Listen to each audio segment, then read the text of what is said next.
गोवा येथून छुप्या मार्गाने महाराष्ट्रात विक्रीसाठी आणलेला सुमारे 30 लाख रुपयांचा विदेशी दारूंचा साठा ठाणे गुन्हे शाखा घटक 1च्या पथकानं जप्त केला आहे। या कारवाईत 4 आरोपींना अटक करण्यात आले।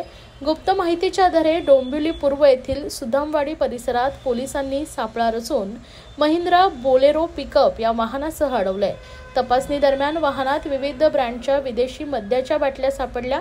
चालक श्रीकांत तोकडे याच्याकडे कोणतेही वैध कागदपत्र नसल्याने पुढील चौकशीअंती पांडुरंग निवास चाळीत एका घरातून मोठ्या प्रमाणावर मद्यसाठा, बनावट लेबल्स, हिटगन्स व प्रिंटर अशी मशीन आढळून आले आहेत। या कारवाईत 18,290 मद्याच्या बाटल्या तर 3 हिटगन्स, मिनी प्रिंटर मशीन, बनावट लेबल्स व वाहन असा एकूण 30 लाखांचा मुद्देमाल जप्त करण्यात आला आहे। डोंबिवली पोलीस ठाण्यात दारूबंदी कायद्याअंतर्गत गुन्हा दाखल करण्यात आला असून अटक आरोपींना 9 जून पर्यंत पोलीस कोठडी सुनावण्यात आली आहे। पुढील तपास ठाणे गुन्हे शाखा करत आहे।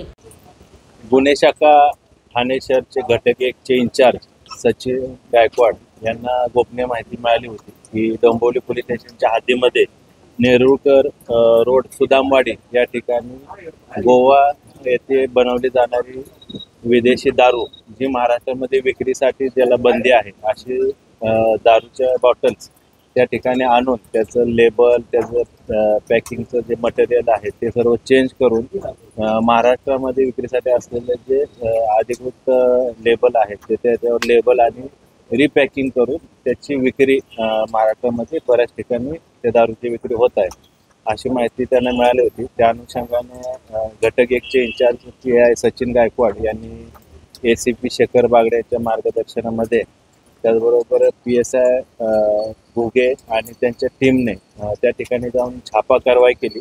त्यामध्ये घटक 1च्या टीमला एकूण जवळपास 450 विदेशी दारूचे बॉक्स मिळाले। जवळपास 18,000 पेक्षा जास्त विदेशी दारूचे त्या बॉटल्स आहेत। त्याचबरोबर प्रिंटिंग मशीन, प्रिंटिंगसाठी लागणारे साहित्य, हॉट एअर गन आणि इतर काही साहित्य जे छपाईसाठी किंवा लेबल चिकटवण्यासाठी जे काही वापरण्यात येत होतं असं साहित्य देखील त्या ठिकाणी मिळून आलं। जवळपास 50 लाखाचा अंदाजे 50 लाखाचा मुद्देमाल त्या ठिकाणी जप्त करण्यात आला आहे। त्यामध्ये एकूण 4 आरोपी अटक करण्यात आलेले आहेत। त्या आरोपींना मान्य न्यायालयासमोर हजर केलं असं त्यांना 9 तारखेपर्यंत पोलीस कस्टडी रिमांड मिळालेला आहे।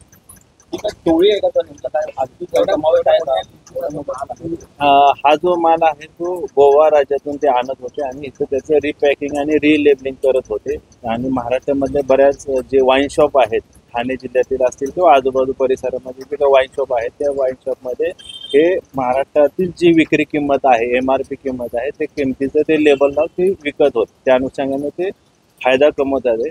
याच्यामध्ये अजून मुख्य जे इतर आरोपी आहेत ते पण असण्याची शक्यता आहे। वाईन शॉप मालक असतील किंवा ज्या ठिकाणी त्यांनी विक्री केलेली आहे किंवा हे गोव्यामधून महाराष्ट्र राज्यामध्ये बॉर्डर क्रॉस करण्यासाठी ज्यांनी मदत केलेली आहे ते आरोपी देखील अजून ह्याच्यामध्ये अटक होते। त्या अनुषंगाने आम्ही अधिक तपास करत आहोत।